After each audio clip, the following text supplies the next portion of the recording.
मिलितं येन तस्मै श्रीगुरवे नमः। नमः ॐ विष्णुपादाय कृष्णपृष्ठाय भूतले श्रीमते भक्ति वेदांत स्वामी नामिने। नमस्ते सरस्वती देवी गौरवाणी प्रचारिणे निर्विशेष शून्यवादी पाश्चात्य देश तारिणे। जय श्री कृष्ण चैतन्य प्रभु नित्यानंद श्री द्वैत गदाधर श्रीवास आदि गौर भक्त वृंद। हरे कृष्ण कृष्ण कृष्ण हरे हरे, हरे राम राम राम हरे हरे।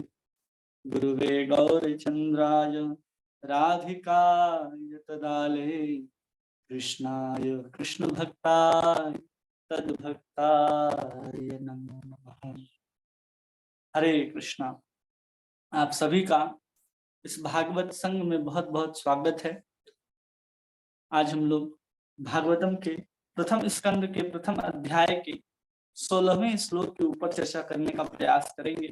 कल हम लोगों ने देखा था 15वां श्लोक, जिसमें बात कर रहे थे कि अगर हम किसी भागवत, किसी परम वैष्णव, किसी शरणागत भक्त के शरणागति को पकड़ लेते हैं, शरणागत हो जाते हैं, तब हमें शुद्ध भक्ति का मार्ग मिल जाता है, जिसके माध्यम से हम भगवान को प्राप्त कर सकते हैं। तो ये हम लोगों ने कल देखा था और आज हम लोग देखने का प्रयास करेंगे 16वां श्लोक, जिसमें कलयुग से बचने के लिए कौन कौन से उपाय हैं, क्या सर्वश्रेष्ठ उपाय हैं, उसके बारे में यहाँ पर चर्चा की जा रही है। तो ये श्लोक जो कह रहे हैं, ये सौनक आदि ऋषि अभी तक कह रहे हैं सूत गोस्वामी से। कह रहे हैं, हो वा भागवतस्य पुण्य श्लोक इड्य कर्मणः शुद्धि कामो न श्रूयाद यद्यशः कलिमलापहम्। कह रहे हैं, को वा भागवतः तस्य, वो कौन है जो भगवान की इतनी पुण्यशाली कथा को सुनना नहीं चाहेगा।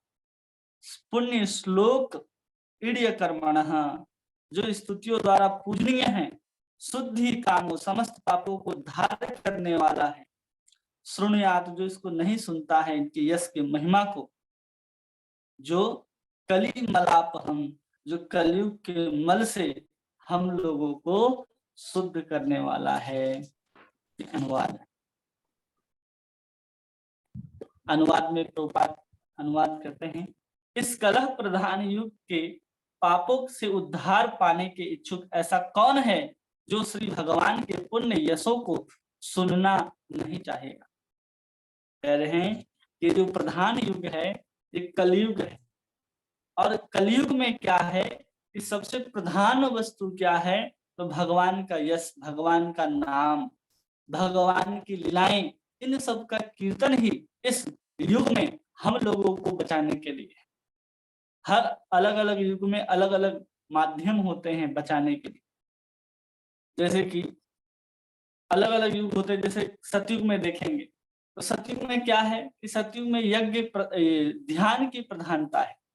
त्रेता युग में देखेंगे तो यज्ञ की प्रधानता है। द्वापर युग में देखेंगे तो अर्च विग्रह की प्रधानता है, सेवा करने की। और कलयुग में केवल और केवल नाम की प्रधानता है।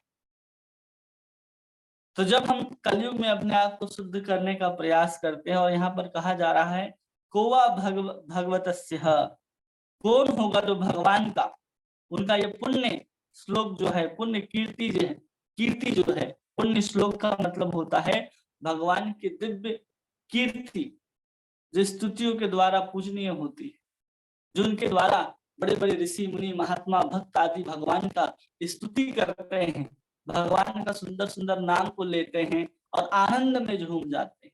ऐसा भगवान का यश है कि कोई सुनता है कि देखो भगवान कितने दयालु। अब उदाहरण ले, जैसे कि सुखदेव गोस्वामी ने क्या देखा था भगवान में, उन्होंने सिर्फ यही गुण को देखा था कि सबसे पहले तो अति सुंदर हैं, सबके रूप को मोहित करने वाले हैं, और दूसरा कि इतने दयालु हैं कि जो पूतना मारने के लिए आई थी, भगवान ने उनको भी धात्री गति प्रदान कर दी। भगवान का यश इतना है कि जो उनको मारने आता है उनको भी भगवान परम गति और सदगति को प्रदान कर देते हैं। तो वैसे भगवान के शरण में हम लोग क्यों नहीं जाएंगे? हर व्यक्ति चाहेगा कि हम ऐसे भगवान के शरणागत हों। ऐसे भक्त वत्सल भगवान जो हैं वो हम सबके हृदय में आए, हम सब उनकी आराधना करें। हमारे अंदर यही इच्छा होनी चाहिए। इसके अलावा हम लोग क्या करते हैं कि हम लोग कलयुग के जीव हैं। तो कलयुग के जीव होने के कारण सबसे अच्छा उपाय यही दिया गया है कि शुद्धि कामो न शृणु याद यशः, कि हमें शृणु याद यशः, हमें क्या करना चाहिए? उनके यश को सुनना चाहिए। कौन सा यश है? भगवान का यश देखिए कि भगवान जो भी कृत्य किए आज तक, किसी भी स्वरूप में, भगवान ने अनंत रूपों में अनंत अवतार दिए हैं। उन अवतारों में किसी भी अवतार में देखेंगे तो सिर्फ और उनका यहाँ क्या बढ़ रहा है? यश। शृणुयात यशः, केवल और केवल भगवान की यश ही बढ़ती है। और वो यश क्यों बढ़ाते हैं भगवान? ये सब लीलाएं क्यों प्रकट करते हैं? वो सब हम लोगों को के लिए ही प्रकट करते हैं। अगर आप लोगों ने प्रभुपाद जी की जो पूर्ण पुरुषोत्तम भगवान श्री कृष्ण जो पुस्तक है, उस पुस्तक को सबसे आखिरी कवर पेज में देखेंगे तो वहां आपको देखने के लिए मिलेगा कि वहां प्रभुपाद जी ने लिखा है कि भगवान अलग अलग ब्रह्मांड में अलग अलग लीलाओं को करते रहते हैं। और उन सुंदर सुंदर लीलाओं को करने का भगवान कृष्ण का यही उद्देश्य है कि जितने भी जीव हैं जो इस भौतिक जगत में फंसे हुए हैं, उन सभी जीवों को अपनी ओर आकर्षित करके पुनः अपने धाम गोलोक ले जाना। एकमात्र भगवान कृष्ण का यही उद्देश्य होता है कि वो अलग अलग ब्रह्मांडों में जाकर के ऐसे सुंदर सुंदर लीलाओं को करते हैं। कभी मत्स्य के रूप में, कभी वराह के रूप में, कभी वामन के रूप में, कभी कच्छप के रूप में, कभी नरसिंह के रूप में, कभी राम के रूप में, कभी कृष्ण के रूप में, ऐसे अवतार ग्रहण करते रहते हैं। और हर अवतार में देखेंगे कि जब भी भगवान अवतार लेकर के आए हैं, किसी भी अवतार में ऐसा नहीं है कि भगवान का अपयश हुआ हो, चाहे उन्होंने कोई भी कृति की हो। लेकिन आज के कलयुग के जीव हम लोग हैं कि भगवान कुछ भी करे हम उनको आरोप लगा देते हैं कि अरे भगवान ने भी तो ऐसा किया था, भगवान ने भी तो ऐसा किया था। लेकिन वास्तव में ऐसा नहीं होता है। भगवान मत्स्य के रूप में भी आए, एक मछली के रूप में भी आ रहे हैं, तो बड़े बड़े देवता क्या कर रहे हैं? वहां स्तुति गान कर रहे हैं। भगवान वराह के रूप में आए हैं, सूकर के रूप में, फिर भी देखिए उनका स्तुति पढ़िए भागवत के अंदर। जब आएगा आगे वराह अवतार तो देखेंगे वहां पर ऋषि मुनि कितना सुंदर स्तुति करते हैं भगवान का, कि बड़े बड़े सोने के समान भगवान के मूंछ हैं और भगवान ने उसके ऊपर पूरी की पूरी धरा को धारण कर रखा है। ऐसा सुंदर दिव्य स्वरूप का वर्णन है। जब भगवान नरसिंह के रूप में अवतार ग्रहण करते हैं तो सब भयभीत रहते हैं, लेकिन जो भक्त हैं प्रहलाद, वो उनकी गोद में जाकर के बैठते हैं। और उनके पिता नरसिंह को मार देने के बाद भी, किसी भक्त के पिता को मारने के बाद भी भगवान का जो यश है वो कम नहीं हुआ बल्कि बढ़ गया। राम के रूप में आएंगे तो देखिए रावण आदि को मार रहे हैं, वनवास जा रहे हैं, ये सुंदर सुंदर लीलाओं को करते हैं। तो हम उन यशों को गाते हैं और उन यशों को गा करके हम अपने जीवन के जो भी कलमश हैं उन सब को हम मिटाते हैं। किसी अन्य का चरित्र अगर आप सुनेंगे, भगवान के अलावा किसी और का चरित्र, भगवान और भक्त के अतिरिक्त, तो उन सभी चरित्रों में हमें क्या देखने के लिए मिलेगा? बहुत सारे दोष आदि देखने के लिए मिलेंगे। उसे हम कुछ संकल्प नहीं ले सकते, वहां से कुछ सीख नहीं ले सकते। और भौतिक दुनिया में भौतिक लोगों के साथ संग करके जो हम उनसे, उनके चरित्र से जो कुछ भी ग्रहण करेंगे वो सब कुछ भौतिक ही होगा। इसलिए जो भी हम भौतिक कहानियों को पढ़ते हैं, किसी भौतिक लोगों का बायोग्राफी पढ़ते हैं, ज्यादातर जो पुस्तक पढ़ने वाले लोग हैं वो क्या पढ़ते हैं? किसी ऐसे व्यक्ति का बायोग्राफी पढ़ते हैं। उस बायोग्राफी में क्या है? उस बायोग्राफी में उस भौतिक व्यक्ति का जीवन में उसने जो जो कुछ भी किया है वो सब कुछ आएगा। अब उसको देख करके, उसको सुन करके, उसको जान करके आपके अंदर कभी ये जिज्ञासा होती है कि हम इसके जैसा बने? या उसको देख करके, सुन करके आपके अंदर हृदय में कुछ शुद्धि होती है कुछ प्रेरणा जगती है, कृष्ण के प्रति आकर्षण होता है? कभी नहीं होता। क्यों नहीं होता? क्योंकि जिसका चरित्र हम पढ़ रहे हैं, सुन रहे हैं, वो तो स्वयं भगवान नहीं है और दूसरा वो भगवान का भक्त भी नहीं है। तो हमें ऐसे भक्त का चरित्र सुनना चाहिए, ऐसे अवतारों का, ऐसे सुंदर सुंदर भगवान की लीलाओं का चरित्र सुनना चाहिए जिससे हमारे अंदर शुद्धि आए। इसलिए यहाँ पर सूत गोस्वामी बैठ करके हजारों वर्ष तक इन कथाओं को कहने वाले हैं। क्यों कहने वाले हैं? तो कह रहे हैं कि करी मलाप हम, क्योंकि अब कलयुग आने वाला था। जब सूत गोस्वामी वहां पर बैठे थे, सौनक आदि प्रश्न पूछ रहे हैं, तो कलयुग आ चुका था, क्योंकि भगवान कृष्ण अब चले गए थे। लेकिन कलयुग ने अपने धीरे धीरे पांव नहीं पसारे थे इस संसार के अंदर। वो आराम से राजा परीक्षित ने जो स्थान दिया था वहां पर बैठा हुआ था। लेकिन उन लोगों को चिंता थी कि अब धीरे धीरे कलयुग जो है पूरे संसार को व्याप्त कर लेगा। धीरे धीरे लोगों की मानसिकता क्षीण होती चली जाएगी, लोगों की बुद्धि कम होती चली जाएगी, लोगों की आयु कम होती चली जाएगी, लोगों का भाग्य कम होता चला जाएगा और धीरे धीरे वो भगवान से, वैदिक परंपरा से, इस सनातन संस्कृति से दूर हो जाएंगे। तो उनको वापस कैसे जोड़ा जाए? कौन सा सरल साधन होगा कि लोग अभी भी सनातन संस्कृति से जुड़े रहें और लोग अभी भी इस कली काल में भी भगवान कृष्ण को प्राप्त कर सकें, भगवान को नामों का कीर्तन कर सकें। इसलिए यहाँ पर ये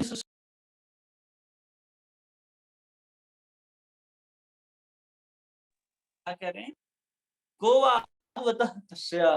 कि ऐसा कौन सा व्यक्ति होगा जो भगवान के पुण्य यशों को सुनना नहीं चाहेगा। शुद्धि कामो न श्रृणुयात यशः, जो भगवान के सुंदर चरित्रों को अगर सुनता है, श्रृणुयात यशः, तो कली मलापहम, तो तुरंत इस कलयुग के जो मल हैं उन सबसे दूर हो जाता है।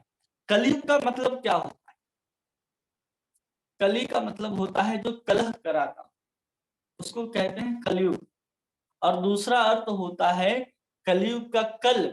कल मतलब जितने भी आधुनिक मशीनें हैं, फैक्ट्रियां हैं, जितने भी मोटर कार आदि हैं, जिस युग में बहुत ज्यादा मात्रा में इस्तेमाल किए जाते हैं, जिससे प्रकृति का दोहन होता है, उन सबको भी कल कहते हैं। तो ये सब कल कारखाने जितने भी हैं, वो सब कुछ के द्वारा हम प्रकृति का शोषण ही करते हैं। वो एक दोष है। इस कलयुग में हर वस्तु, हर कार्य कहीं ना कहीं किसी न किसी द्वारा कलह करवाने वाला है। कोई व्यक्ति कहीं दान देने भी जाता है तो दूसरे व्यक्ति आकर के बोलते हैं तुम इतना दान क्यों करते हो, या दूसरे को ईर्ष्या होने लगती है कि व्यक्ति तो इतना धनवान है। कोई भक्त अगर भगवत गीता लेकर के निकलता है तो आजकल के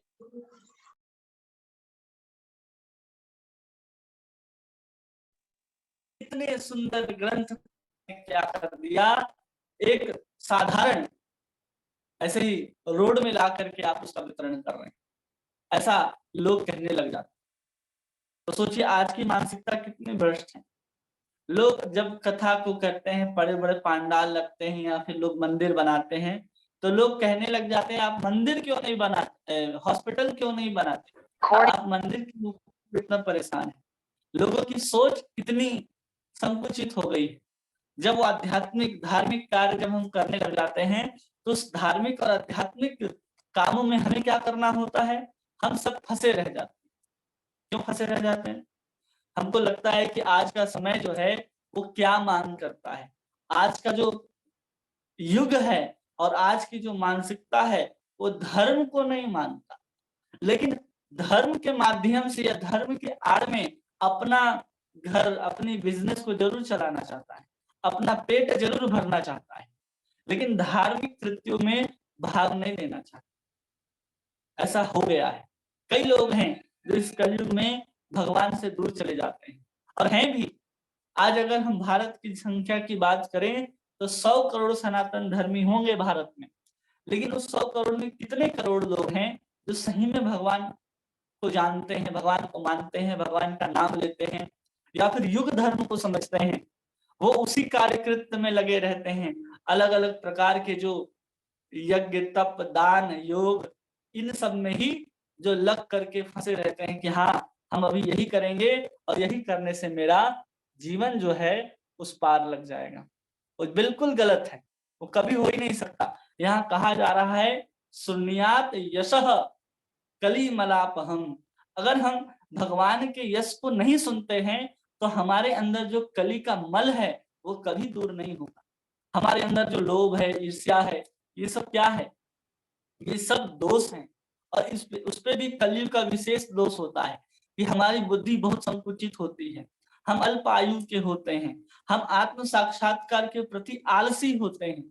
संसार के प्रति आलसी होना कोई बहुत बड़ा दोष नहीं है, वो समय के साथ परिस्थिति के साथ दूर कर सकते हैं, लेकिन हम आत्म साक्षात्कार के प्रति अगर आलसी बने रहेंगे तो ये जीवन भी ऐसे ही व्यर्थ चला जाएगा और कलयुग हमें अपने इशारे पर चलाएगा। अगर हम इस कलयुग में भगवान कृष्ण की तरफ नहीं मुड़ते हैं तो कलयुग हमें अपनी सेवा में लगाएगा। जितने भी देख लो आप जो भगवान कृष्ण का भजन नहीं करते, भगवान कृष्ण का नाम नहीं लेते, जो हमारी सनातन परंपरा में या किसी भी प्रामाणिक परंपरा में जुड़ करके भगवान के नामों का कीर्तन, गान, नाम, जप आदि सेवा आदि पूजन नहीं करते हैं, उन लोगों को देखिए, वो कलयुग के ही एक एजेंट बन जाते हैं कि वो कलयुग का ही कुछ ना कुछ कार्य करेंगे। अब जितने भी बॉलीवुड वालों को देखिए, वो कोई भक्त नहीं है। वो सब क्या कर रहे हैं कि कैसे मानव समाज में बुरा प्रभाव पड़े, उनकी मानसिकता कैसे और खराब हो, इन सबको ले लेकर के वो अपने फिल्मों को बनाते रहे। तो ये क्या है? एक ये कलयुग का क्या है? प्रभाव है। इसलिए कभी भी जो व्यक्ति भजन नहीं करेगा, वो निश्चित रूप से कलयुग का एजेंट बनेगा और कलयुग को इस संसार में बढ़ाने का, कलह को बढ़ाने का, इस संसार में काम, क्रोध, लोभ आदि पहले से ही बहुत व्याप्त है, लेकिन वो सब उसको बढ़ाने का काम करते हैं। कहीं भी देख लो, अगर आप अपने परिवार में देखो कि एक व्यक्ति कोई भक्त है और दूसरा भक्त नहीं है, तो भक्त तो बेचारा सुबह उठ करके भगवान कृष्ण का नाम लेता है, सब कुछ करता है। लेकिन जो दूसरे लोग जो भजन नहीं करते हैं, वो क्या करते हैं? वो बेचारे को डिस्टर्ब करते हैं कि दिन भर क्या माला लेकर के पड़े रहते हो, या फिर दिन भर जब देखो तो भगवान का नाम लेते रहते हो। कभी सत्संग, कभी किताब, कभी यहाँ घूमने जा रहे हो, कभी वहाँ दर्शन करने के लिए जा रहे हो। ये सब आपके ही घर के परिवार वाले लोग बोलने लग जाते हैं। क्यों? क्योंकि कलयुग का एजेंट जो भगवान का भक्ति नहीं करता, वो तो कली का एजेंट बनेगा ही बनेगा। इसलिए उन सब से अगर हमें बचना है, तो हमें स्पष्ट रूप से ये जानना होगा कि हमें भगवान के यश का, भगवान के नामों का कीर्तन अवश्य करना होगा। अगर हम ऐसा नहीं करेंगे, तो निश्चित रूप से कली जो है हमें अपना गुलाम बना लेगा। और जहाँ भी देखिए थोड़ा-सा भी जब भगवान का भक्त होता है या थोड़ा-सा कमी हो जाती है उसके नाम में, तो कौन पकड़ता है? जैसे हम ही लोग कभी-कभी माला ठीक से नहीं हुआ या फिर सुबह बहुत देर से उठे या फिर कार्तिक का महीना आ रहा हो और वृंदावन जाने से चूक जाएँ, तो हमें लगता है अरे! हम कहाँ फँसे हुए हैं, कहाँ पड़े हुए हैं। ऐसा हमको अनुभव होने लगता है। क्यों? क्योंकि कलयुग तो हमारे चारों तरफ व्याप्त है ना, और हमारे पास शील्ड के रूप में, हमारे पास कवच के रूप में क्या है? हरि नाम है। भगवान का सत्संग है, ये भागवत है। यही हमारे चारों तरफ एक सुरक्षा कवच को बना करके रखता है, जिससे हम कलयुग के उस बुरे प्रभाव से बच जाते हैं। कई बार हम लोगों ने देखा होगा कि कभी हम नाम लेते हैं ठीक से या मंदिर में जाते हैं या रेगुलर रूप से हम नित्य प्रति जो नियम है, सुबह उठना, मंगल आरती करना, भगवान के नामों का जप करना, भागवत श्रवण करना, प्रसाद बनाना, प्रसाद ग्रहण करना, ऐसी सब सेवाओं में जब लगे रहते हैं, तो हमारे जीवन में कभी भी इस कलयुग का बुरा प्रभाव नहीं पड़ता, उस कलयुग हमारे ऊपर हावी नहीं हो पाता। श्रील प्रभुपाद भी कहते हैं कि अगर कोई 4 नियमों का पालन करता हो और साथ में 16 माला का जप करता है, तो कभी भी उसको कलयुग जो है, उसको गिरा नहीं पाएगा। इसलिए हमें इस कलयुग से, इस कलयुग रूपी मद से बचने के लिए हमें भगवान के यश का कीर्तन करना होगा। भगवान भी आगे 12वें स्कंद में भी कहा गया है कि कलौ दोष निधि राजन अस्ति एको महान गुणः कीर्तनादेव कृष्णस्य। कि अगर हम भगवान कृष्ण का कीर्तन करते हैं इस कलयुग के दोष रूपी समुद्र में भी, तो कहते हैं कीर्तनादेव से कृष्ण मुक्त संग परम ब्रजे। हम मुक्त होकर के परम ब्रजे भगवान के धाम जा सकते हैं, भगवान को प्राप्त कर सकते हैं। केवल और केवल इस कलयुग में। इतनी महिमा है भगवान की यश की। इसलिए यहाँ पर इस श्लोक को कहा जा रहा है कि आप जो हैं, जो भगवान ने देवकी और वसुदेव के पुत्र के रूप में जो जन्म लिए हैं, उनकी कथाओं को सुनाइए। क्यों सुनाइए? तो इतने सारे कारणों को वहां पर दे रहे हैं। तो उनके बाद कितने कारणों को उन्होंने दिया, देखिए। पहला कारण उन्होंने दिया कि अगर हम दोनों की भगवान की कथाओं का कीर्तन और श्रवण करते हैं तो हम उन्नति कर जाते हैं आध्यात्मिक पथ पे। दूसरा कारण उन्होंने दिया कि इससे भय भी भयभीत रहता है भगवान के नाम और कीर्तन के द्वारा। तीसरा दिया कि अगर ऐसे भक्तों के शरणागत होकर के हम उनके शरण पकड़ ले तो हम उनके पास जा सकते हैं, शुद्ध भक्ति को प्राप्त कर सकते हैं। अब वही कह रहे हैं, सिर्फ इतना ही नहीं बल्कि कलयुग के जितने भी जीव हैं वो सारे कलयुग के जीव इस कली से, इस कलयुग में जो भी उनके पाप हैं, दोष हैं, वो सब कुछ छूट सकता है केवल भगवान के नाम से।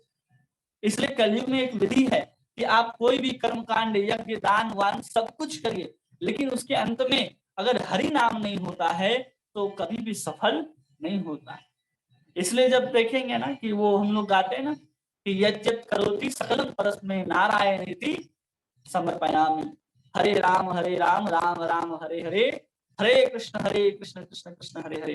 गाते हैं ना हम लोग कि कुछ भी है, जितने भी प्रकार के दोष हैं, उन सब दोषों से मुक्त होने के लिए केवल और केवल हरिनाम ही एकमात्र साधन है।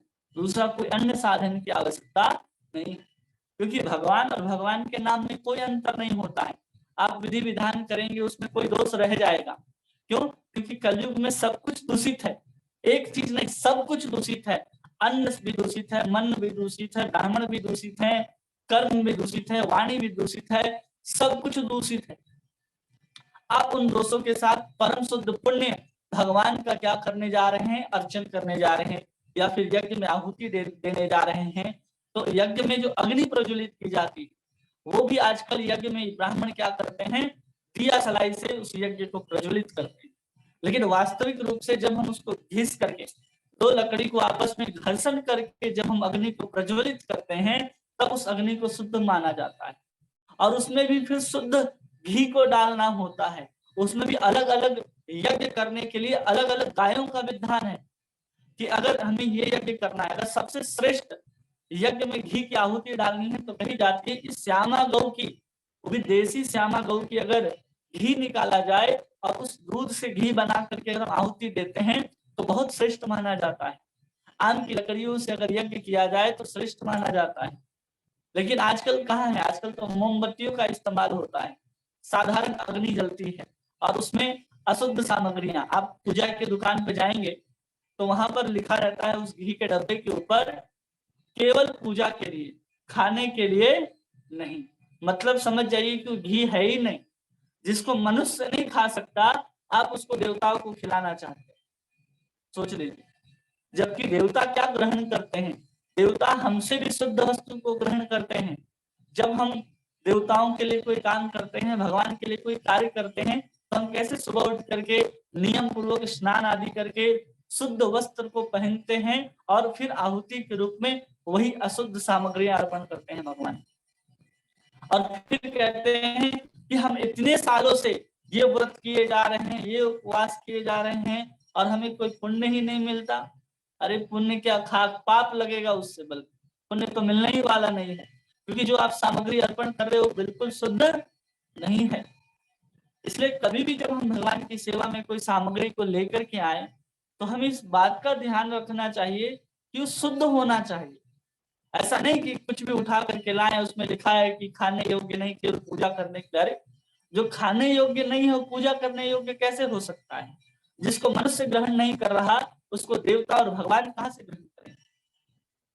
तो इन सब के साथ हम लोग अपने जीवन में अर्चन और ये सब लेकर के बैठे हुए यज्ञ आदि विधि विधानों को, जिसका लाभ नहीं होना है, अगर वो सब करने के बाद भी उन दोषों से छुटकारा पाने के लिए तो हम लोग बोल देते हैं कि मंत्रहीनम क्रियाहीनम जब पूजम तदत्सुमे, कि हम लोगों ने मंत्रहीनम है, क्रियाहीनम है, फिर भी आप मेरे इन सबको स्वीकार कीजिए।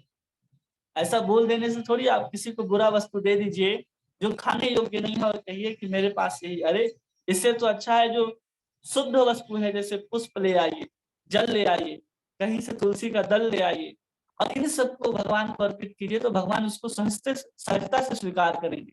बल्कि किसी अशुद्ध वस्तु, दूषित वस्तु या फिर जो ग्रहण करने योग्य नहीं है वैसे वस्तु को अर्पण करने से अच्छा है कि हम भगवान को थोड़ा सा फूल चढ़ा दे, भगवान को जल चढ़ा दे, थोड़ा सा तुलसी का दल चढ़ा दे।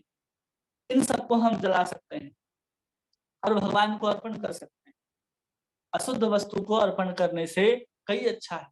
और इन सबको पूर्ण करने के लिए भी विधि है कि हम लोग केवल और केवल भगवान कृष्ण का नाम ले, तो इस नाम से ही सारे विधि विधान पूर्ण हो जाते हैं। कृष्ण भक्ति के लिए सर्व कर्म कृत होय, कि अगर हम कृष्ण की भक्ति करते हैं तो जितने भी कर्म आदि हैं वो सब अपने आप पूर्ण हो जाते हैं।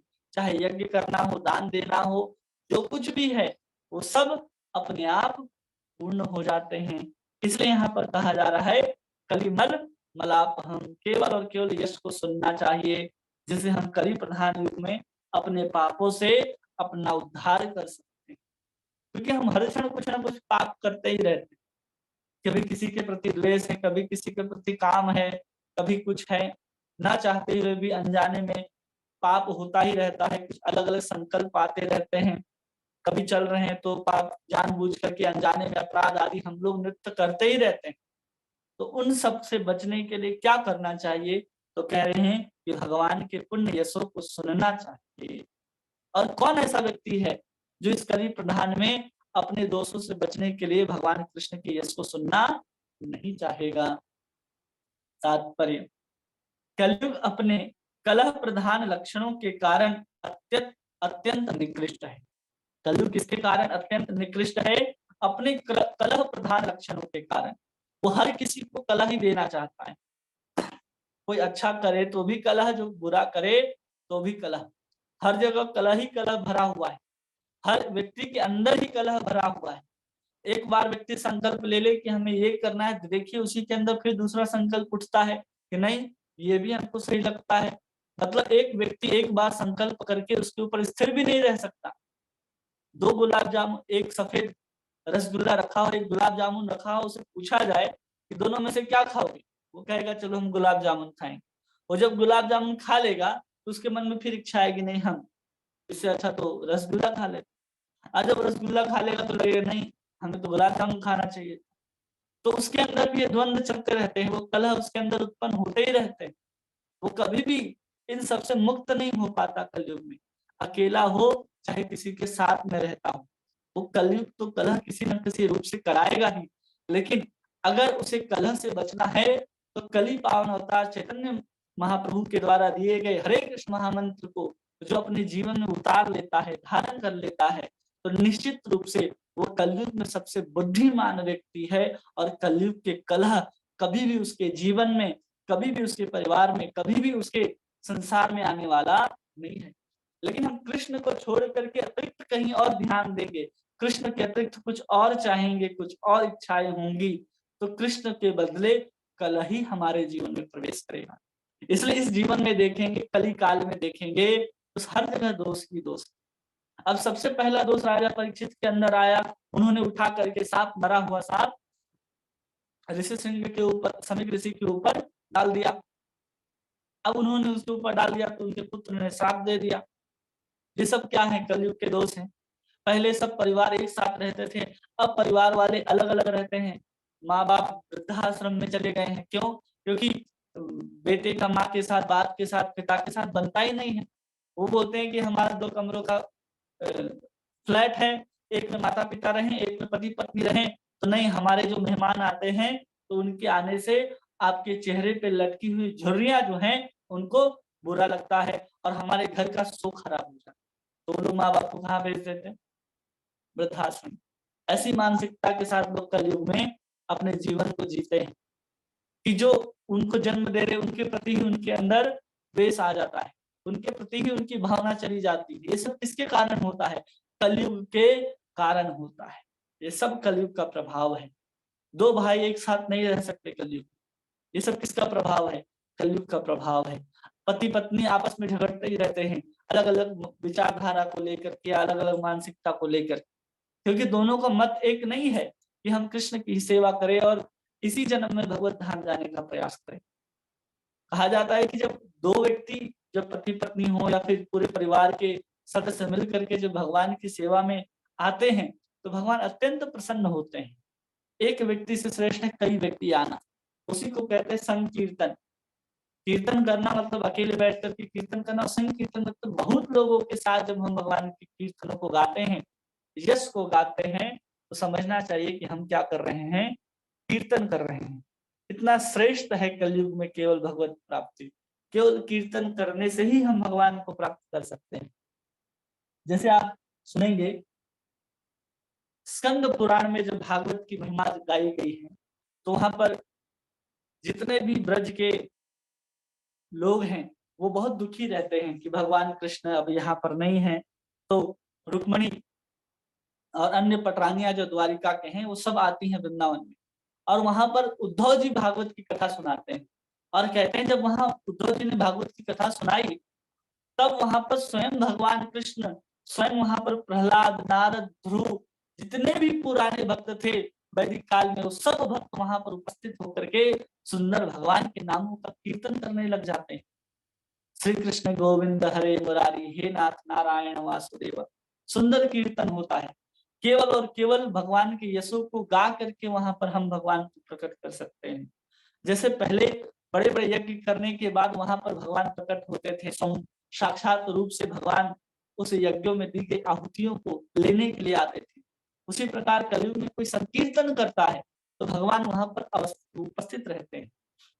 भगवान कहते हैं कि नाहम वसामि वैकुंठे नाहम योगी न हृदय न, न मैं वैकुंठ में बैठता हूँ न किसी योगी के हृदय में बैठता हूँ।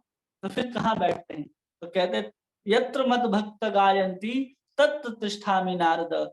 जहां मेरे भक्त मेरे नामों का कीर्तन करते हैं, मेरे यशों का गान करते हैं, हे नारद मैं वहीं पर बैठा हुआ रहता हूं। तो इसलिए समझ लीजिए जहां भगवान है वहां कलयुग का प्रभाव नहीं होगा। जहां कृष्ण तहां नहीं माया का अधिकार। जहां कृष्ण होते हैं वहां माया का अधिकार नहीं होता है। इसलिए अपने जीवन में कृष्ण को रखना बहुत आवश्यक है, और वो भी मुख्य रूप से कृष्ण को रखना आवश्यक है। अंतिम रूप में नहीं कि चलो सब हो गया अब हम भगवान को पूजा आदि कर, नहीं, प्रधानता देनी होगी, उनको आगे रखना होगा। आप भगवान को पीछे रखेंगे तो कलयुग तो सबसे पहले आपको पकड़ेगा। भगवान तो पीछे है, इसलिए अर्जुन ने भी भगवान को कहाँ रखा?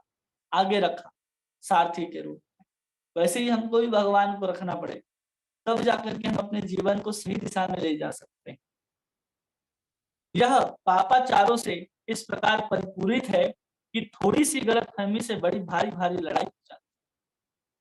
क्या कह रहे हैं प्रभुपाद जी कि इतने पाप भरे हुए हैं पापाचार कि थोड़ा सा भी अगर कोई गलतफहमी होता है, संदेह होता है, तो बड़ी बड़ी लड़ाइयां हो जाती, कुछ भी कलह हो जाता है। छोटी सी बात हो उसको लेकर के कैसे धीरे धीरे बड़ा होते जाता है। परिवार में हो चाहे देश में हो, तो धीरे धीरे कैसे बड़ा हो जाता है। अब भारत पाकिस्तान के बंटवारे को ही देखिए, छोटी सी बात थी कि हिंदू और मुसलमान कहाँ रहेंगे, दोनों तो एक साथ मिलकर के भारत देश को आजाद कर रहे हैं। फिर वहां पर एक जिन्ना खड़ा हो गया कि नहीं हमको पाकिस्तान चाहिए। तो फिर देखिए 1947 में कितने लोगों का विध्वंस हो गया इस छोटी सी बात को लेकर, कौन कहाँ रहेगा, और जमीन के विभाजन हो गए, कई लोगों की जान चली गई इसमें। तो छोटी छोटी बात से ही सब कुछ बढ़ता जाता है। अब महाभारत में देखेंगे तो क्या था, महाभारत में एक छोटी सी बात थी कि दुर्योधन के अंदर इच्छा थी कि मैं राजा बनूं, और युधिष्ठिर अधर्म पूर्वक राज्य नहीं लेना चाहते थे। लेकिन दुर्योधन के ऊपर कौन थे? उनके मामा। वो हमेशा उकसाते रहते थे, थोड़ा थोड़ा बात करके उस कलह को बढ़ाते चले गए। कभी खीर में जहर डाल दिया, कभी भीम को पत्थर डाल बांध करके नदी में डुबा दिया, कभी किसी बहाने से जंगल में भेज दिया, ऐसे वैसे भेजते ही रहते। और वो देखिए कितना बड़ा रूप धारण कर लेता है कि महाभारत जैसा भीषण युद्ध होता है। तो ये कब आता है? जब गलत फहमियां बीच में आ जाती। और कलयुग में ये तो भरा हुआ है। ये तो द्वापर युग में हम एक दो उदाहरण देख सकते हैं, त्रेता युग में एक दो उदाहरण देख सकते हैं, जैसे बाली और सुग्रीव का। वहां गलत फहमी हो गया सुग्रीव को कि बाली जो अंदर गुफा में गया है उसको उस राक्षस ने मार दिया होगा, और वो बाहर पत्थर लगा करके आ जाता है और सुग्रीव राजा बन जाता है। लेकिन बलि जैसे ही बाहर निकल करके आता है तो सुग्रीव को अपने उसकी पत्नी आदि सहित सब बैठ करके वो राज्य करने लग जाता है। तो ये सब क्या है, छोटी छोटी गलतफहमियां थी जो अलग अलग युग में दिखती हैं, लेकिन इस कलयुग में तो हर दिन हर बात में कुछ गलत संदेह उत्पन्न होता ही रहता है, जिसके कारण लड़ाइयां होती हैं। जो मनुष्य शुद्ध भगवत भक्ति में लगे हैं, जिन्हें अपने यश गान की इच्छा नहीं है और सकाम कर्मों के फल तथा सुस्त दार्शनिक ज्ञान से हैं, वे जटिल युग के बंधन से छूट सकते हैं। क्या कह रहे प्रभुपाद? जो अपना यश गान नहीं चाहता हो, जो अपनी कीर्ति नहीं चाहता हो, अगर हम अपनी कीर्ति को चाहेंगे तो वहां हमेशा विवाद होगा, क्योंकि हम अपने आप को सबसे श्रेष्ठ सुपीरियर समझते हैं। वहां जब हम अपने आप को कुछ समझेंगे, हमारे अंदर क्या आएगा कि हम किसी को अपने वश में रखें, जो हम बोले वो सुने। तो ये भी एक विवाद का कारण है और अपराध का भी कारण है। वैष्णव अपराध से बचना है, अपने आप को कभी भी श्रेष्ठ नहीं समझना चाहिए। कोई भी वैष्णव अपराध आपसे जीवन में नहीं होगा। कहते हैं ना भगवान, तृणादपि सुनिचेन तरोरपि विष्णु नाम अमानी न मान दे कीर्तनीय सदा हरे। अगर कोई तृण के समान अगर सहिष्णु हो जाए तो कभी अपराध ही नहीं होगा, और कीर्तन सदा हरि हो, कीर्तन हमेशा कर सकता है। और ये चाहिए उसको, न धनम न जनम न सुंदरी कविताम वा जगदीशताम में मम जन्मनि जन्मनीश्वरे भवताद भक्ति अहेतु अयि किंकरम पतितम माम स्मे भवान वदतु। चैतन्य महाप्रभु कहते हैं कि न धनम न जनम सुंदरी कविताम व जगदीश कामे, किसी प्रकार की जगदीश की इच्छा नहीं है कि मेरी जय जयकार हो, मेरी जगत में श्रेष्ठता व्याप्त हो। ऐसी कामना नहीं है तो हम कलयुग के इस कलह से बच सकते हैं। दूसरा कह रहे हैं सकाम कर्म के फलों की इच्छा, कि हम कोई भी ऐसा कर्म नहीं करें जिसमें हमारे अंदर फल की इच्छा हो, फल की कामना हो। हम कोई भी कर्म करते हैं तो लगता है अरे हमने भगवान को ये दीप जलाया तो हमें ये मिलना चाहिए, हमने भगवान को अर्पित किया तो हमें ये मिलना चाहिए। ये इच्छा नहीं होनी चाहिए अपने अंदर। भगवान के सामने जाकर के किसी प्रकार की इच्छा ही नहीं होनी चाहिए। अन्य देवी देवताओं के पास तो हमको जाना ही नहीं है। सम्मान सबका करना है, चाहे कोई भी हो, सम्मान सबका। हम पूजा सबकी कर सकते हैं, लेकिन उपासना जो है, जो भक्ति जो है, वो भगवान की। किसी प्रकार के काम कर्म की फल की इच्छा नहीं होनी चाहिए और शुष्क दार्शनिक ज्ञान से मुक्त होना चाहिए। शुष्क ज्ञान मतलब जिसमें भगवान का यश, भगवान की लीला, भगवान के नामों का यश गान नहीं होता हो, जिसमें उनकी चर्चा ना हो, जिसमें उसका वर्णन ना हो, सिर्फ उस निराकार ब्रह्म परमात्मा की बात होती हो, तो शुष्क दार्शनिक ज्ञान है, जिसमें केवल यही बात होगा कि तुम शरीर नहीं हो, तुम आत्मा हो, संसार तो खालय है। केवल यही ना जाएंगे तो गड़बड़ है। जिसमें हमको समझना पड़ेगा हम आत्मा है तो भगवान की सेवा में लगना है, और भगवान कितने सुंदर हैं, हम भगवान की सेवा किस किस रूप में करते हैं, इसका ज्ञान नहीं है। ये सब भीगा हुआ ज्ञान है। लेकिन जो ब्रह्मवादी है तो केवल चिंतन करते रहते हैं, सब दार्शनिक चिंतन है, जहाँ केवल भगवान के निराकार स्वरूप का ही चिंतन होता है। जनता के नेता शांति मैत्री रहने हेतु उत्सुक तो हैं, किंतु उन्हें भगवान की महिमा के श्रवण की सरल कोई जानकारी नहीं है। हर नेता, हर मंत्री, हर पुलिस वाला, हर परिवार वाला, हर मुखिया यही चाहता है कि हमारा देश, हमारा संसार, हमारा गांव, हमारा परिवार, हम स्वयं सुखी रहें। लेकिन किसी को इस विधि का ज्ञान नहीं है कि हम सुखी कैसे हो सकते हैं। कलयुग है तो केवल नाम कीर्तन के द्वारा ही हम सुखी हो सकते हैं। भगवान के यश गान के द्वारा हम अपने आप को शांति प्राप्त कर सकते हैं। ये किसी को ज्ञान नहीं है। इसके विपरीत नेतागण भगवत महिमा के प्रचार के विरोधी हैं। जहां भी महिमा ज्ञान होता है भगवान का, तो वहां नेता मंत्री कम नजर आते हैं। उनको लगता है कि हम ऐसा करेंगे तो हम सेक्युलर नहीं रह जाएंगे, हम धर्म निरपेक्ष नहीं रह जाएंगे। और ये धर्म निरपेक्ष राज्य की जो कल्पना की गई, ये हमें लगता है कि बहुत बुरा है भारत के लिए, संविधान के लिए। क्योंकि धर्म निरपेक्ष नहीं, यहाँ तो सभी धर्मों के लोग रहते हैं भारत। तो बहुत सारे धर्म हैं, तो धर्म सापेक्ष होना चाहिए। लेकिन धर्म निरपेक्ष की अलग अलग लोगों ने परिभाषा बना दी कि धर्म निरपेक्ष का मतलब होता है धर्म के प्रति उदासीन रहना, धर्म के प्रति तटस्थ रहना, कोई किसी भी धर्म को माने उसको कहते हैं। और जो विज्ञान के प्रति बहुत रुचि दिखाता हो और जो धार्मिक नैतिकता को अपनाता हो और इन सबको जो मानता है वो हो जाता है धर्म निरपेक्ष। बल्कि हमारा देश जो है धर्म सापेक्ष है और इसको धर्म निरपेक्ष बना दिया गया संविधान में। ये बिल्कुल बुरा है क्योंकि हम धर्म को मानते ही नहीं है और इतने सारे धर्म को मानने वाले लोग हमारे भारत देश में रहते हैं। इसलिए नेतागण भगवत महिमा जहाँ गाई जाती है, जहाँ धार्मिक कृत्य होते हैं, वहां पर नेता मंत्री बहुत कम दिखाई देते हैं। लेकिन इस देश के प्रधानमंत्री हैं जो कहीं कहीं धार्मिक कृत्यों को करते और उसको खुद संपादित करते नजर आते हैं। इसलिए इतनी सहजता पूर्वक भारत के लोग जो हैं भगवान के नामों का कीर्तन प्रचार आदि कर पा रहे हैं। धर्मनिरपेक्ष राज्य के नाम पर नेता प्रतिवर्ष नई नई योजनाएं बनाते हैं, यहाँ पर भी प्रभुपाद जी ने लिख दिया। किंतु भगवान की प्रकृति के दुर्लभ जटिलताओं के कारण उन्नति की ये सारी योजनाएं निरंतर विफल होती। कह रहे हैं कि हम नए नए योजना तो बना लेते हैं लेकिन वो सब विफल हो जाते हैं। क्यों? क्योंकि प्रकृति का भी विशेष नियम है। प्रकृति जो है वो अपने नियम से चलती है, हर चीज का अपना विधान है। सूरज को कब उगना है, चांद को कब आना है, कब अमावस्या है, कब पूर्णिमा है, ये सब का अपना अपना नियम है। लेकिन नेता मंत्री लोग अपने विधान से, अपने हिसाब से इस संसार के लोगों को सुखी करने का प्रयास करते हैं। कितनी भी सुविधाओं को दे दिया जाए इस संसार में, व्यक्ति सुखी नहीं हो सकता। भारत में जितनी सुख सुविधाएं हैं उससे कई ज्यादा, कई गुना अधिक अन्य देशों में सुख सुविधाएं उपलब्ध हैं। वहां जाकर के देखेंगे तो वो लोग, हर दूसरा व्यक्ति जो है साइकाट्रिस्ट के पास जाता है क्योंकि उसे मानसिक शांति नहीं है। वो हमेशा डिस्ट्रेस में रहता है, स्ट्रेस में रहता है। क्यों रहता है? क्योंकि इतनी सुख सुविधा को जुटा लेने के बाद भी उसके अंदर शांति नहीं। अशांति कहाँ से आएगी? सुख सुविधा आपको थोड़ी शांति देगी। जब आप अंदर से दुखी हो और 56 व्यंजन प्रकार के व्यंजन ला करके रख दिया जाए तो क्या फिर भी आप उसको खा पाओगे? नहीं। जब व्यक्ति बहुत दुखी होता है तो भोजन भी ठीक से नहीं कर पाता। तो जब वो व्यक्ति सुख सुविधाओं को ले लिया लेकिन अंदर से सुखी नहीं है, अंदर से शांत नहीं है, तो सांसारिक भोगों का भोग भी नहीं भोग सकता। इसी के कारण जो बाहर के लोग हैं जिसके पास, या भारत देश में भी जो ऐसे परिवार हैं जिनके पास तमाम सुख सुविधाएं हैं, उन सुख सुविधाओं को भोग नहीं कर पाते, वो रोते ही रहते हैं क्योंकि अपनी योजना से वो सुखी होना चाहते हैं। और भगवान ने अपनी योजना भागवत और गीता जैसे ग्रंथों में बता करके दी है कि तुम कैसे सुखी हो सकते हो। तो कह रहे हैं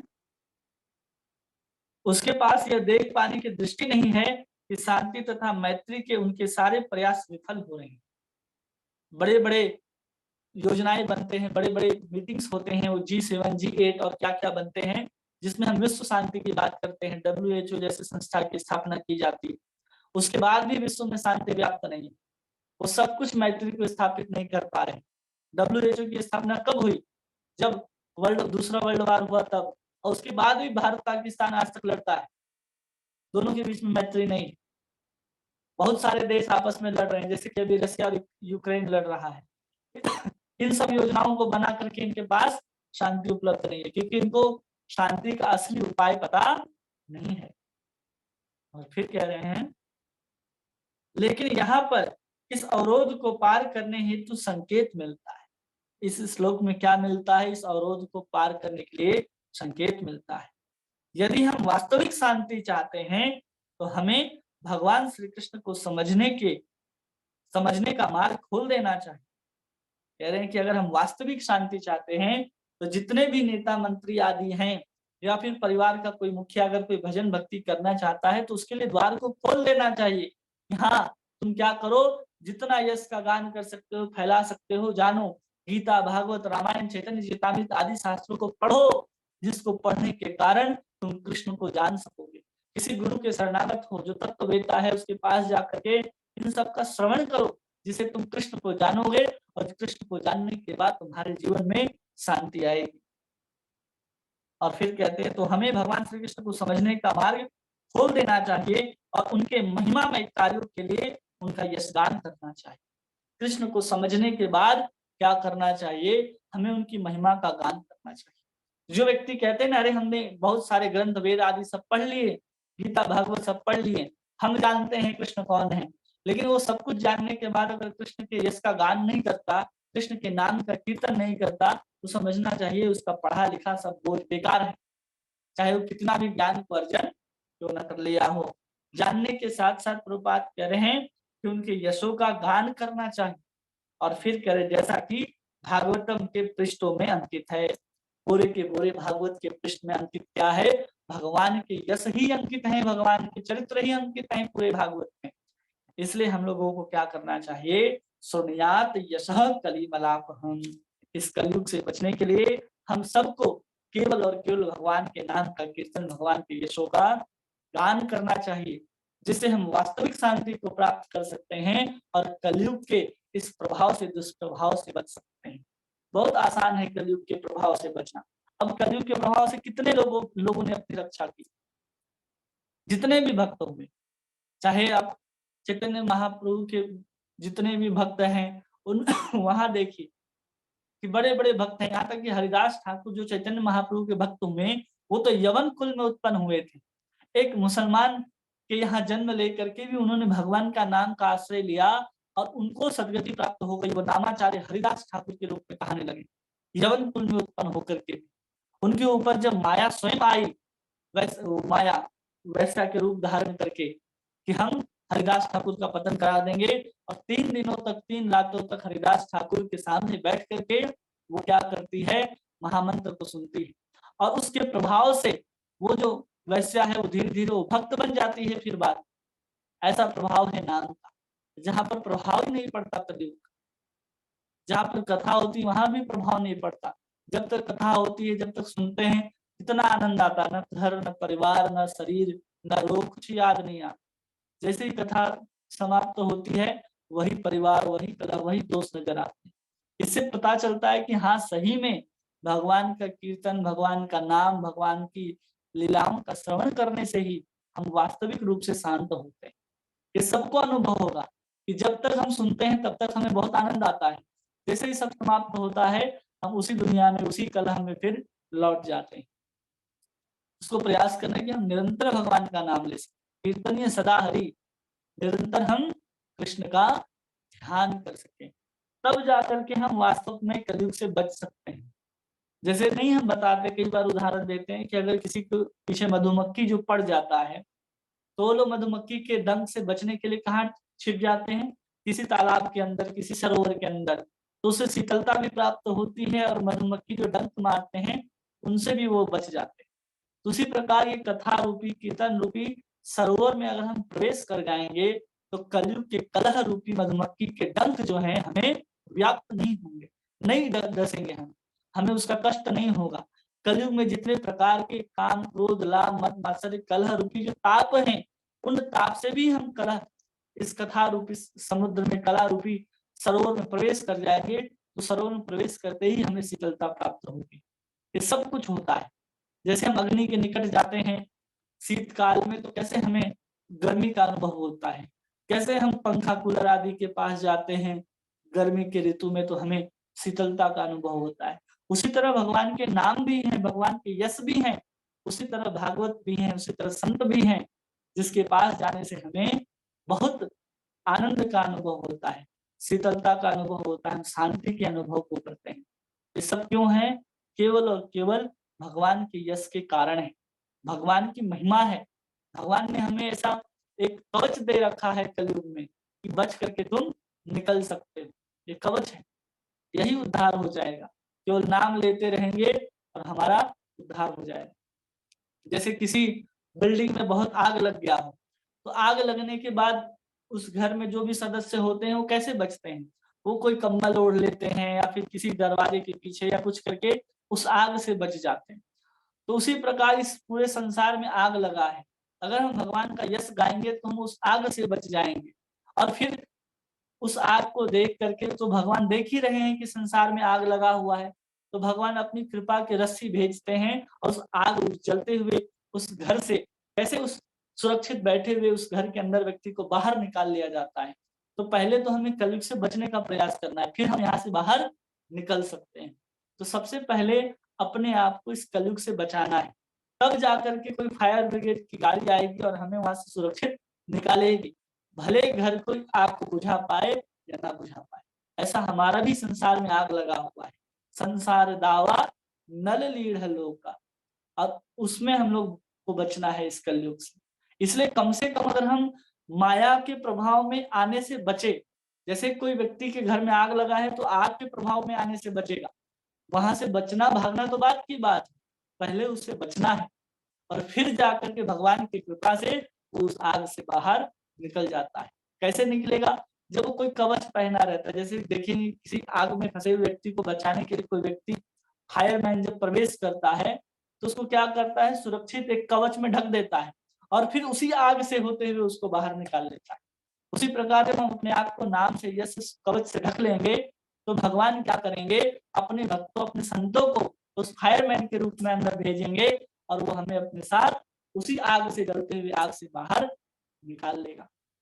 इसलिए केवल हमें अंदर सुरक्षित होकर के नाम ग्रहण करना और आराम से शांत रहना। ये आग तो चारों तरफ व्याप्त है ही और बढ़ते ही जा रही है। जैसे जैसे कलयुग का समय बढ़ेगा आगे तो व्याप्त होते जाएगा, उसकी प्रभाव उसकी महिमा बढ़ती जाएगी और उसी प्रकार भगवान की नाम की भी महिमा बढ़ती चली जाएगी। जैसे जैसे आग बढ़ेगा नाम का प्रभाव बढ़ेगा। जितना कम कलयुग उतना कम दवा में, उतना कम डोज में काम चल जाता है। उसी प्रकार जैसे जैसे कलयुग का प्रभाव पड़ेगा नाम की भी प्रभाव पड़ते जाए। आज हो सकता है कि हम लोग 64 माला नाम लेते हों फिर हमारा उद्धार हो, लेकिन आगे कलयुग में क्या है, धीरे धीरे समय और धीरे धीरे आयु भी कम हो जाएगी। जब ये सब कम हो जाएंगे आगे कलयुग में जाकर के, तब क्या है, उस समय क्या होगा, उस समय हम कहेंगे कि तुम बैठ करके 16 माला का जप करो, तो संभव ही नहीं। तो समय कम नाम भी लेगा तो नाम का इतना प्रभाव होगा कि वो आराम से पार हो जाएगा।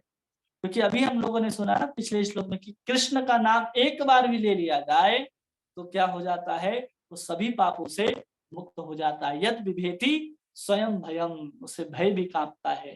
इसलिए हमें भगवान के नाम का आश्रय लेना चाहिए, भगवान के ईश्वर का दान करना चाहिए। आप सभी का कोई प्रश्न है तो प्रश्न पूछ सकते हैं, कोई बात जो आपको ना समझ में आई, कोई पूछना चाहते हैं। हरे कृष्ण प्रभु जी। प्रभु जी, माता जी, हरे कृष्ण। हरे कृष्णा, दंडवत प्रणाम। दंडवत प्रणाम प्रभु जी। बहुत अच्छा लगा आपका जो भी बोले सब समझ में आ रहा है। पर प्रभु जी ये जो बोले स्टार्टिंग में जो आप बोले थे कि 4 योग का 4 धर्म है ना। हाँ, सतयोग का यज्ञ हाँ, बोले और सतयोग का तप बोले थे ना। हरे ऐसे कृष्ण। कृते यद ध्यायतो विष्णु, जैसे सतयुग है तो वहां कहा जाता है कि कृते यद ध्यायतो विष्णु, कि उस समय अच्छा। हमें भगवान का ध्यान करना चाहिए। त्रेतायाम यजतो मखे, हमें त्रेता युग में भगवान का यज्ञ करना चाहिए। और द्वापरम परिचर्यायाम, द्वापर में हमें क्या करना चाहिए, हमें भगवान की अर्च विग्रह की सेवा करना चाहिए। और कलौ जी तद हरि कीर्तनात्, और कलयुग में केवल और केवल हरि का कीर्तन करना चाहिए। ये विधि है अलग अलग युग के, और अलग अलग युग के अलग अलग मंत्र भी हैं। उसी प्रकार कलयुग में जो प्रधान मंत्र है तो कहा गया है ना कलि संतन उपनिषद में कि केवल षोडश नाम कलि कर्मश नाशनम, कि केवल इति षोडशकम नामना, केवल हरे कृष्ण महामंत्र ही इस कलयुग में प्रधान मंत्र है, जिसको ग्रहण करने से ही हम इस कलयुग के कलमश से मुक्त हो सकते हैं। जी जी प्रभु जी, अगर नाम ही है तो मतलब अर्चा विग्रह का पूजा वो सब मतलब क्यों है, वो पूछ रहे थे। सब कोई नाम ही लेते हैं। हाँ, सब कोई नाम ही लेते तो अर्चा विग्रह की सेवा क्यों जरूरी है? अर्चा हाँ। विग्रह की सेवा इसलिए जरूरी है कि भगवान ने कृपा करके हमारे सामने उस अर्चा विग्रह के रूप में आए हैं। अगर हम सिर्फ नाम नाम लेते रहेंगे तो उस नाम में रुचि कैसे आएगी? तो उसके लिए सेवा भी होनी चाहिए ना। तो हमारे पंचरात्रिक विधि में और हमारे जो परंपरा में जो अर्च विग्रह की जो सेवा है वो अष्टायाम विधि के द्वारा होती है। भगवान को जिस समय में जो चाहिए या फिर भगवान जिस समय में जो लीलाएं करते हैं उसके अनुरूप ही हम उनकी सेवा करते हैं। भगवान को इतना बजे जागरण कराना है, भगवान को इतना बजे शयन कराना है, तो उसी के अनुसार सेवा भी है। तो जब हम इस भगवान नाम के द्वारा जब मुक्त होकर के भगवत धाम जाएंगे तो हम भगवान की सेवा को किस प्रकार करेंगे, तो उसकी अभ्यास के लिए, उसके अंदर ये लाने के लिए ये सब सेवाएं हैं। अगर कोई अर्चा विग्रह की सेवा करता है तो भगवान के साथ जो उसका संबंध है वो धीरे धीरे और पुष्ट होता जाता है, क्योंकि नाम के साथ सेवा भी जरूरी है। केवल नाम नाम और सेवा टूट जाए वो जीव जो है वो निरंतर 24 घंटा नाम ले भी नहीं सकता। अलग अलग विधियां बता, कुछ समय क्या करो, नाम लो और कुछ समय भगवान का सेवा करो। अगर कोई व्यक्ति 24 घंटा नाम लेने में समर्थ है तो उसको कोई जरूरी नहीं है कि तुम अर्चा विग्रह की सेवा करो या और कोई काम करो। लेकिन हम ऐसे जीव हैं जो नहीं कर पाते, तो हम लोगों को विधि दिया गया और बहुत श्रेष्ठ विधि दिया गया। रूप गोस्वामी कहते हैं कि 5 चीज करने चाहिए। तो क्या क्या? भगवान का नाम, सबसे पहला भगवान के नाम का कीर्तन, दूसरा भागवत का श्रवण, तीसरा साधु संग, चौथा किसी भी धाम में जाना, वृंदावन मथुरा आदि में निवास करना, और पांचवा अर्च विग्रह की सेवा। ये मुख्य 5 रूप से अगर हम ये चीज करते हैं तो हम पूर्ण रूप से भगवान के शरणागत होते हैं और पूर्ण रूप से हम भगवान की कृपा को प्राप्त करते हैं। लेकिन इसमें से 5 में, पांचों चीज में कोई एक भी चीज तो हम 24 घंटे नहीं कर सकते ना, कि हम 24 घंटे नाम ले या 24 घंटे श्रवण करें, ये संभव नहीं है। इसलिए भगवान की भक्ति के लिए 64 अंग दिए गए। उस 64 अंग जो है उसमें अर्चन विग्रह की सेवा भी है, उसमें भगवान के उत्सव को मनाना भी है, एकादशी के उपवास भी करना है, तुलसी और पीपल आदि की सेवा भी करनी है, धाम भी जाना है, ये सब कुछ आते हैं। तो भक्ति के ही 64 अंग है जिसके अंदर अर्चा विग्रह की सेवा दी गई है। इसलिए हम लोग नाम के साथ साथ अर्चा विग्रह की सेवा भी करते हैं। जी जी प्रभु जी। अभी जो बोले आप पीपल का भी पूजा करते हैं क्या प्रभु जी? हाँ, तुलसी पीपल पर ये सब कुछ वर्णन है। अच्छा अच्छा। भक्ति रसामृत सिंधु अगर आप पढ़ेंगे ना उसमें सब वर्णन है 64 भक्ति का, उसमें ये भी है। अच्छा जी प्रभु जी धन्यवाद। और हम लोग आज जा रहे हैं वृंदावन, तो कल से शायद क्लास नहीं कर पाएंगे प्रभु जी, तो रिकॉर्डिंग सुन लेंगे बाद में। ठीक है। जी जी प्रभु जी। हरे कृष्ण प्रभु जी। हरे कृष्णा। और किसी माता जी का कोई प्रश्न, कोई प्रभु जी?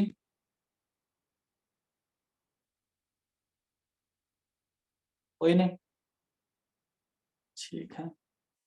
हरे कृष्ण कृष्ण कृष्ण हरे हरे, हरे राम राम राम हरे हरे। वाञ्छाकल्पतरुभ्यश्च कृपा सिन्धुर्वैव च पतितानां पावनेभ्यो वैष्णवेभ्यो नमो नमः। अनंत कोटि वैष्णववृंद की जय। हरे कृष्ण महामंत्र की जय। श्रीमद् भागवत महापुराण की जय। श्रील प्रभुपाद की जय। आप सभी का बहुत बहुत धन्यवाद। हरे कृष्णा। हरे कृष्ण प्रभु जी। हरे कृष्ण प्रभु जी। हरे कृष्ण प्रभु जी। हरे कृष्ण।